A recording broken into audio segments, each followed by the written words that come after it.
வணக்கம். நீங்க பகிர்ந்துகிட்ட இந்த பள்ளி பாட புத்தகத்தை வச்சு ம், தாவர உலகத்தோட சில ஆச்சரியமான ரகசியங்களை நாம இன்னைக்கு அலச போறோம். ஆமா, நாம தினமும் பாக்குற ஆனா பெருசா கண்டுக்காத ஒரு உலகத்துக்குள்ள ஒரு பயணம் மாதிரி இது. நிச்சயமா. ஒரு காலிஃபிளவரை பார்த்து, அம்மா இது ஏன் இப்படி பூ மாதிரி இருக்குன்னு கணித மேதை ராமானுஜன் கேட்டதா ஒரு கதை உண்டு. ம், அது மாதிரி ஒரு தாவரம் ஒரே இடத்துல நின்னுகிட்டு எப்படி இந்த முழு கிரகத்தையும் ஆள முடிஞ்சது? நல்ல கேள்வி. பாலைவனத்தோட உச்சகட்ட வெயில்ல இருந்து ஆழ்கடல் வரைக்கும் எப்படி அது தன்னை நிலைநிறுத்திக்கிச்சு? அதோட ரகசிய ஆயுதங்கள் என்னன்னு தான் நாம இன்னைக்கு பார்க்க போறோம். ரொம்ப அருமையான கோணம் இது. ஏன்னா தாவரங்களோட அமைப்பு, அதோட ஒவ்வொரு பாகமும் இத பெரிய கேள்விகளுக்கு பதில் சொல்ற மாதிரி தான் வடிவமைக்கப்பட்டிருக்கு. சரி, அப்போ அந்த வடிவமைப்பை நம்ம பிரிச்சு பார்க்கலாம். முதல் ரகசியமே அதோட அடித்தளத்துல தான் இருக்கு இல்லையா? கரெக்ட். எந்த செடியை எடுத்துக்கிட்டாலும் தரைக்கு கீழே வேர் தொகுதின்னு ஒண்ணும், தரைக்கு மேல தண்டு தொகுதின்னு ஒண்ணும் ரெண்டு முக்கிய பிரிவா இருக்கு. ஆமா, இது ரெண்டும் ரெண்டு தனித்தனி உலக மாதிரி. ஆனா ஒண்ணு ஒண்ணு சார்ந்துதான் இயங்குது. எப்படின்னு கொஞ்சம் விளக்கமா சொல்லுங்களேன். வேர் தொகுதிங்கிறது தாவரத்தோட ஆங்கர் மாதிரி. அதுதான் செடியை மண்ணுல கிரிப்பா பிடிச்சு நிறுத்துது. ஓகே. அது மட்டும் இல்லாம செடி வளர்க்கறதுக்கு தேவையான தண்ணீரையும் மினரல்ஸ் சொல்ற தாது உப்புக்களையும் மண்ணுல இருந்து உறிஞ்சு எடுக்குது. அப்போ தண்டு தொகுதி அது சூரியனை தேடி போற ஒரு ராக்கெட் மாதிரி. நல்ல ஓமை. ஆமா, வெளிச்சத்தை நோக்கி வளர்ந்து இலைகள் மூலமா தனக்கு தேவையான சாப்பாட்டை தயாரிச்சுக்குது. அப்புறம் பூக்கள் பழங்கள் மூலியமா தன்னோட சந்ததியை உருவாக்குது.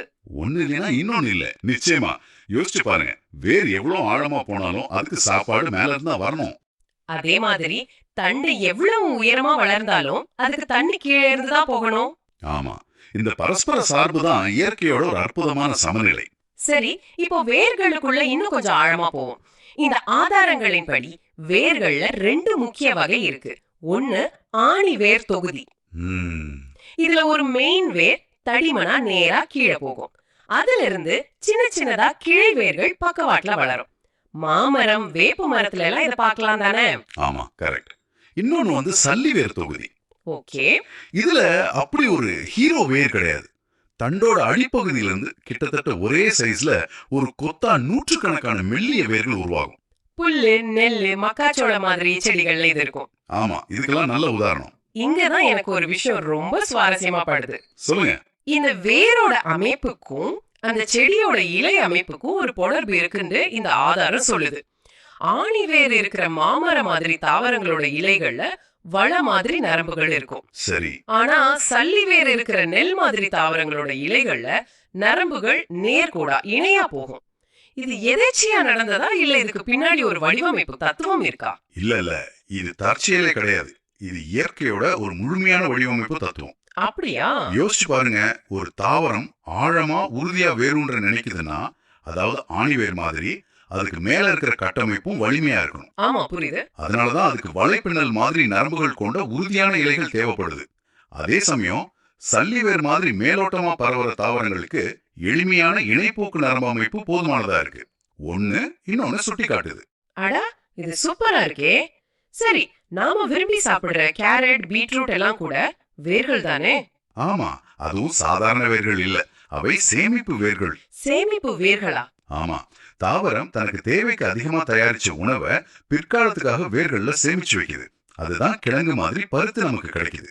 ஓ, அது தாவரத்தோட ஃபிக்ஸ்ட் டெபாசிட் மாதிரி. கரெக்டா சொன்னீங்க. ஒரு நிமிஷம், அப்போ இஞ்சி அதுவும் மண்ணுக்கு அடியில தானே வளருது, அதுவும் ஒரு வேரா?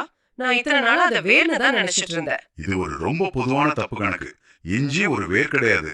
என்னது? அப்போ அது என்ன? அது தண்டு பகுதியோட ஒரு உருமாற்றம். தரைக்கு கீழே கிடைமட்டமா வளர்ற ஒரு தண்டு அது. அதனாலதான் அதை ரைசோம்னு சொல்லுவாங்க. அப்போ பூமி கடியில வளர்ற எல்லாமே வேர் கிடையாதா? உருளைக்கிழங்கு என்ன வகை? அருமையான கேள்வி. உருளைக்கிழங்கும் தண்டு தான். நம்பவே முடியல.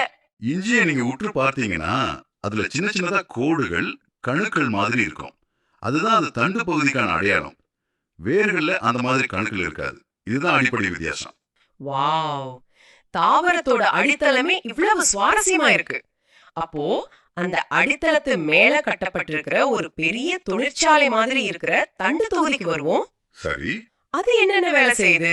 தண்டுங்கிறது வெறும் குச்சி இல்ல, அது அந்த தாவரத்தோட ஹைவே, பிளம்பிங் சிஸ்டம், எலும்புக்கூடு எல்லாமே அதுதான். ஓகே.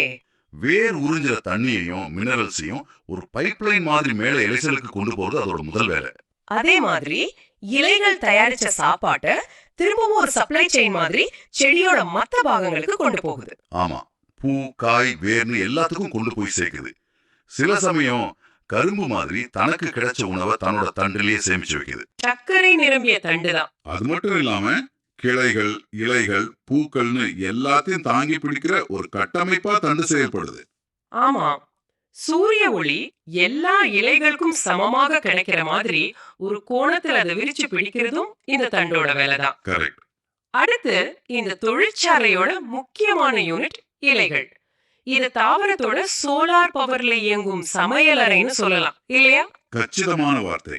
இலையில இருக்கிற பச்சையம்ங்கிற ஒரு நிறமிதான் இந்த மேஜிக்கே செய்யுது. அது சூரிய ஒளிய ஒரு பேட்டரி மாதிரி தனக்குள்ள இழுத்து காத்துல இருக்கிற கார்பன் டை ஆக்சைடையும் வேர்ல இருந்து வர தண்ணியும் வச்சு ஸ்டார்ச்ங்கிற உணவை தயாரிக்குது.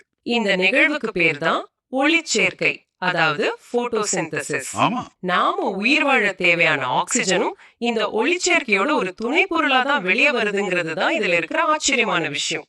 அது மட்டுமல்ல, இலையோட அடிப்பகுதியில நம்ம கண்ணுக்கு தெரியாத கோடிக்கணக்கான சின்ன சின்ன துளைகள் இருக்கும். அதுக்கு பேரு இலைத்துளைகள் தானே? ஆமா, இலைத்துளைகள். இது தாவரத்தோட மூக்கு மாதிரி. காத்துல இருக்கிற கார்பன் டை ஆக்சைடை உள்ள இழுக்கிறதுக்கும் ஆக்சிஜனை வெளியே விடுறதுக்கும் அப்புறம் தன்னிட்ட இருக்கிற அதிகப்படியான தண்ணியை ஆவியாக்கி வெளியேற்றுறதுக்கும் இதுதான் உதவுது.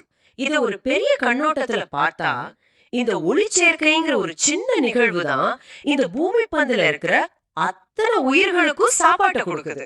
நேரடியாவோ மறைமுகமாவோ. ஆமா, இது வெறும் செடியோட செயல்பாடு இல்ல, இது இந்த கிரகத்தோட உயிர்நாடி. நிச்சயமா தாவரங்கள் இல்லனா இந்த உணவு சங்கிலியே அருந்து போயிடும். கண்டிப்பா. சரி, இந்த வேர் தண்டு இலைன்னு இவ்வளவு சிக்கலான அமைப்புகள் எதுக்காக உருவாக்கப்பட்டிருக்கு? ஏன்னா தாவரங்கள் ஒரே மாதிரி இடத்துல வாழறது இல்ல. ஆமா, காடு பாலைவனம் குளம் கடல்னு அது வாழ இடத்தை தான் வாழிடம்னு சொல்றோம். இதுல நீர் வாழிடம் நில வாழிடம் ரெண்டு முக்கிய பிரிவு இருக்கு. ஒவ்வொரு வாழிடமும் ஒரு பரீட்சை மாதிரி. ஒவ்வொரு இடத்துலயும் ஒவ்வொரு விதமான சவால்கள் இருக்கும். ஆமா, அந்த சவால்களை ஜெயிக்கிறதுக்காகத்தான் தாவரங்கள் தங்களுக்குள்ளேயே சில பிரத்யேகமான மாற்றங்களை, அதாவது தகவமைப்புகளை உருவாக்கிடுச்சு. நீர் வாழிடத்தை எடுத்துக்கலாம். தாமரை எப்படி தண்ணியில அவ்வளவு அழகா எந்த பிடிமானமும் இல்லாம மிதக்குது? அதுக்கு காரணம் அதோட தண்டுலயும் இலை காம்புகள்லயும் நிறைய காத்தறைகள் இருக்கும். ஒரு லைஃப் ஜாக்கெட் மாதிரி. ஓ, அப்படியா? இந்த காத்து பைகள் தான் அது தண்ணியில மூழ்காம மிதக்க உதவுது. இது ஒரு புத்திசாலித்தனமான இன்ஜினியரிங். இதுல இன்னொரு ஆச்சரியமான விஷயம் இருக்கு. நம்ம முன்னாடி பேசின இலை துளைகள் நிலத்துல வாழ செடிகளுக்கு இலையோட அடிப்பக்கத்துல தான் இருக்கும். ஆமா, நேரடியான வெயில இருந்து தப்பிச்சு நீர் இழப்பை குறைக்கிறதுக்காக அந்த ஏற்பாடு. ஆனா தாமரைக்கு இலையோட மேல்புறத்துல இருக்குமாமே. ஆமா, இது எவ்வளவு அறிவார்ந்த வடிவமைப்புன்னு பாருங்க. தாமரையோட இலையோட அடிப்பகுதி தண்ணியில இருக்கு. அங்க இருந்தா அதால சுவாசிக்க முடியாது. கரெக்ட். அந்த இலைத்துளைகள் இருந்தா அதால எப்படி காத்த உள்ள இழுத்து வெளியே விட முடியும்? அதனால காத்து படுற மேல் பகுதியில இலைத்துளைகள் அமைஞ்சிருக்கு. தேவைக்கேற்ற வடிவமைப்பு. வாவ்! இந்த நீர்வாழ் தாவரங்களோட முக்கியத்துவம் பத்தி இந்த ஆதாரம் ஒரு முக்கியமான விஷயத்தை சொல்லுது.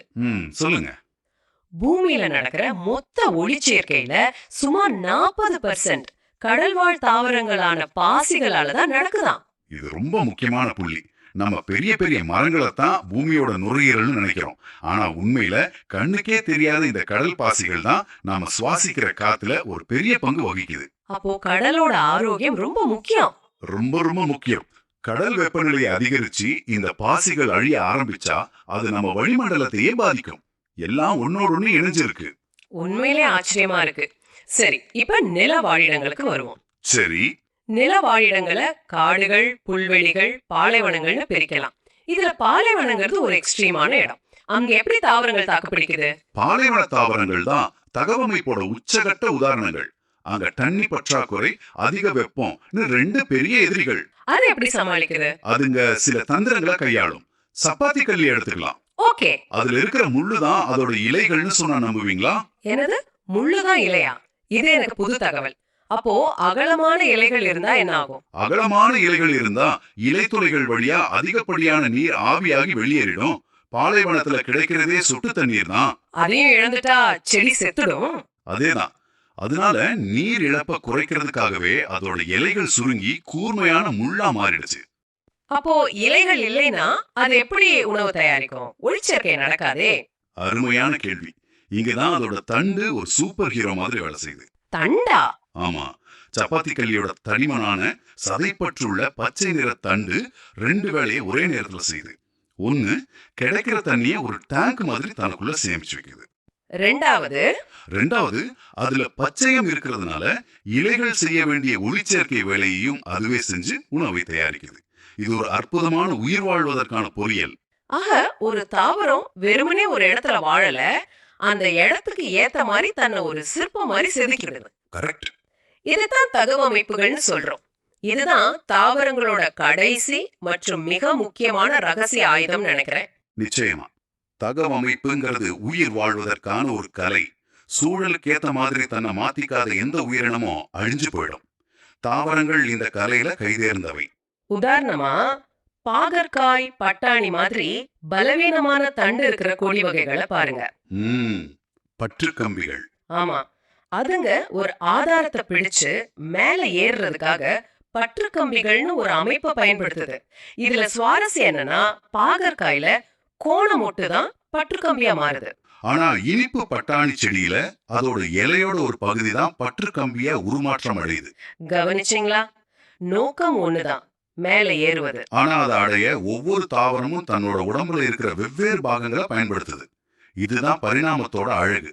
எது எளிதா இருக்கோ, எது சூழலுக்கு பொருத்தமா இருக்கோ அந்த பாகம் உருமாற்றம் அடையுது. தற்காப்புக்காகவும் இந்த மாதிரி உருமாற்றங்கள் நடக்குது. காகித பூச்செடியில இருக்கிற கூர்மையான முட்கள். ஆமா, அது அதோட தண்டுல இருந்து தான் உருவாகுது. அது விலங்குகள் கிட்ட இருந்து அதை காப்பாத்துது.